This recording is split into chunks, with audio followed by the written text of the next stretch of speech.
Je sais même plus comment ça marche ce truc là.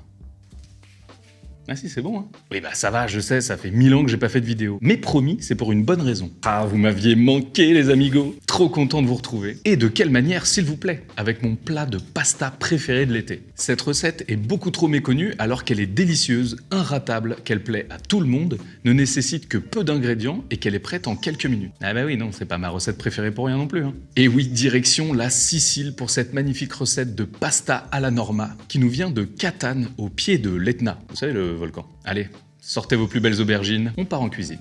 Alors, je vous fais rapidement les ingrédients, mais on aura donc besoin de pâtes. Ici, c'est des maccheroni, un petit peu comme ça. Traditionnellement, on peut prendre des rigatoni, des pâtes un peu longues qui prennent bien la sauce, c'est chouette. Des tomates en conserve, je vous recommande de prendre des tomates cerises, aubergines, basilic frais, ail, et pour le fromage, j'ai de la ricotta ici, mais on va pouvoir le remplacer facilement avec du pecorino si vous ne trouvez pas celle-ci. On va pouvoir s'attaquer directement à l'élément principal de la recette, les aubergines. C'est très simple, j'en mets une par personne. On va les passer au four, donc on se prépare un plat ou une plaque avec du papier cuisson. Si vous avez loupé cette astuce, on met des serre-joints orange là comme ça, sur des bocolos parfaits sous la planche, antidérapant, ça bouge plus. On a lavé les aubergines, on va pouvoir les découper. Là-dessus, vous pouvez le faire comme vous le voulez, soit en cubes. Moi, j'aime bien le faire en rondelles. On retire le pédoncule. On peut retirer le petit bout s'il est un peu sec. Et maintenant, l'objectif, c'est de faire des rondelles d'environ 1 cm parce qu'à la cuisson, elles vont réduire un peu. Et si vous les faites trop fines, ça risque, encore une fois, de s'abîmer un peu trop au moment de le mélanger dans la sauce. Plutôt satisfaisant à faire, on va pas se mentir. On peut commencer à les disposer sur la plaque. Ici, 2 options. Soit vous avez le temps, et dans ces cas-là, vous pouvez saler les aubergines, les disposer dans une passoire au-dessus d'un saladier, les saler, et ça va les faire dégorger pendant une demi-heure. Elles vont rendre un peu de leur eau, elles seront un petit peu plus fermes, mais je trouve que la vie est beaucoup trop courte pour ça.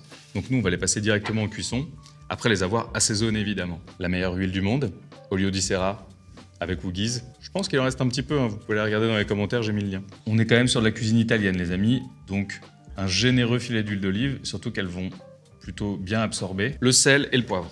Poivre blanc, poivre noir, ça fonctionnera très bien. Ça va aller très vite, hein. Accrochez vos ceintures. Les aubergines sont prêtes, j'ai fait préchauffer le four à 180. On va les enfourner et là on va surveiller, mais ça va être environ 20-25 minutes. L'objectif c'est qu'elles soient bien rôties, mais que ça ne soit pas non plus trop sec. Pendant ce temps-là, parce qu'on va évidemment optimiser le temps, on va pouvoir se mettre à la fois sur la sauce et la cuisson des pâtes. On commence par l'eau des pâtes parce que c'est ce qui prend le plus de temps. Un grand volume d'eau. 3 hours later. Et on attend que ça chauffe. On va pouvoir se mettre sur la préparation de la sauce. Mais donc la seule préparation qu'on va avoir à faire en amont, c'est la découpe de l'ail. On est en Italie, 2 petites gousses, ça sera très bien. On retire la peau. Aujourd'hui, j'ai l'impression qu'elle est de mon côté. C'est très rapide. Plusieurs options pour l'ail. Soit on peut la râper ou la presser. Comme ça, on est sûr d'avoir une bonne répartition. Comme on est sur une recette rapide, moi je vais la couper assez finement. Vraiment que ça fasse des petites pétales comme ça va permettre d'infuser et d'avoir un bon petit goût aillé un peu partout. Et un truc que j'aime bien faire pour la sauce, c'est aussi préparer des petites branches de basilic parce qu'on ne les utilise pas pour la dégustation. En revanche, ça va parfumer notre huile d'olive. Donc on retire les feuilles qu'on va utiliser à la fin de la cuisson de la sauce parce que ça, sinon elles vont s'abîmer si on les laisse trop longtemps en cuisson et devenir un peu foncé noir. 2 petites tiges comme ça, c'est plutôt pas mal.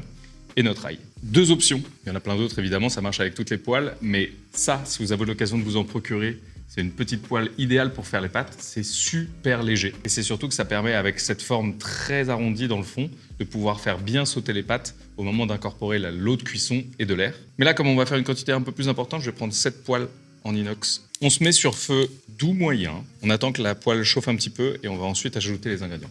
Pensez à vous hydrater. J'adore l'eau. Dans 20-30 ans, il n'y en aura plus. Un bon filet d'huile d'olive. On le voit tout de suite avec la température de la poêle, elle se liquéfie très vite. Et maintenant, on va pouvoir ajouter nos 2 petites branches de basilic qui vont infuser l'huile d'olive et donner beaucoup de goût à la sauce. Et l'ail. En revanche, l'ail, comme on l'ajoute dès maintenant, il va falloir être très vigilant parce qu'on n'a pas du tout envie qu'elle prenne une couleur, une coloration. On veut vraiment qu'elle soit translucide, une grande cuillère.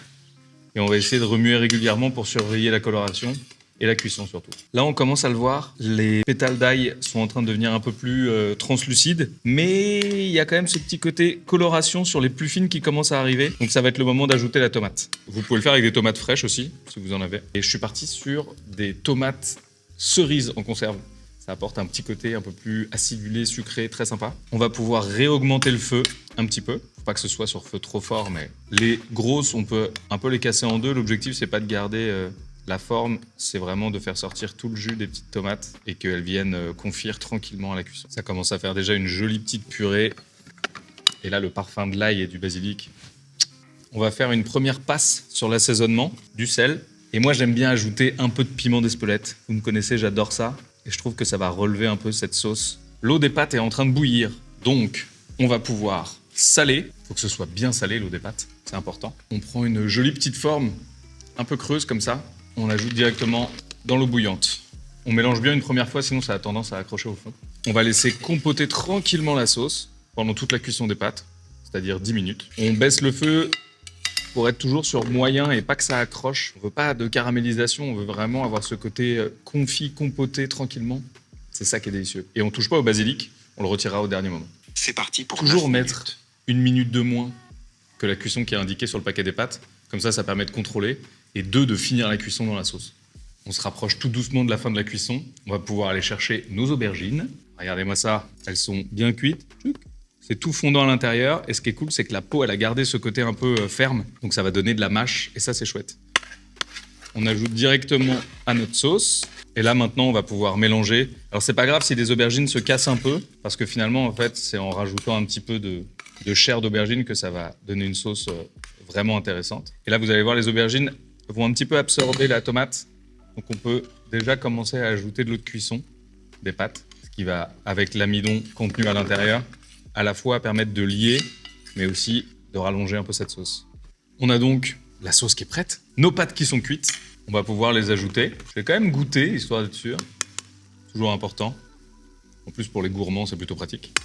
On peut le voir déjà à la découpe. S'il n'y a pas le petit trait blanc à l'intérieur, là comme ici, ça veut dire qu'on est plutôt pas mal. Avec écumoire ou araignée, on sort directement les pâtes, ça nous évite de prendre une passoire et en plus, on a de l'eau à disposition pour pouvoir allonger la sauce si besoin. Et ça, c'est pas dommage. Maintenant qu'on est là, on fait gaffe à sa chemise et on va pouvoir incorporer tranquillement les pâtes, mélanger pour que la sauce, elle les enrobe bien et surtout, ça va donner un petit peu ce côté nappant avec l'eau de cuisson. Mais il va falloir laisser réduire un petit peu tout ça parce qu'avec l'eau qu'on avait encore un peu dans les pâtes, là, c'est encore un peu liquide. Donc on reste à côté, on surveille. Et on va pouvoir commencer à les faire sauter pour bien enrober tout ça, incorporer de l'air, s'en foutre sur la chemise. Ça fait une petite minute qu'on mélange, la petite cuisson en plus sur les pâtes, la sauce qui est bien réduite. On est déjà prêt pour le dressage. Pour le dressage, on choisit une assiette un peu creuse. Ça sera beaucoup plus pratique pour manger et accueillir la sauce. Et si vous croisez vos petites branches de basilic, eh ben on n'en a plus besoin, ça part à la poubelle. Là, l'objectif, c'est de mettre de l'aubergine à tout le monde. Se faire une bonne assiette généreuse. Le petit filet d'huile d'olive pour le côté luisant sur les pâtes, mais aussi pour le goût.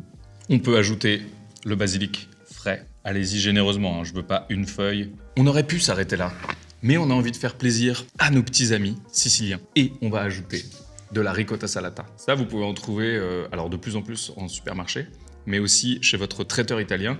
C'est donc une ricotta égouttée. C'est super dur et c'est super bon.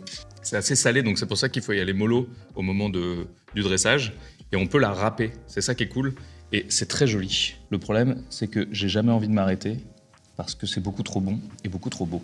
Ok, j'ai la dalle. Ce serait pas l'heure de mon moment préféré de la vidéo, la dégustation. Ça se mange chaud. On va essayer de se faire la bouchée parfaite du basilic, de la ricotta, pâtes et évidemment aubergine.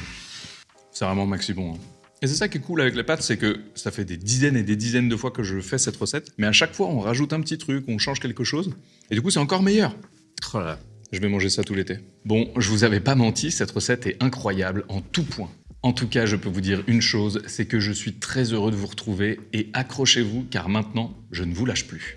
On reprend un rythme soutenu avec des vidéos recettes et de grosses vidéos sur les coulisses de nos derniers projets, notamment le Japon où je suis parti 10 jours et la production de notre prochain livre qui arrive très bientôt.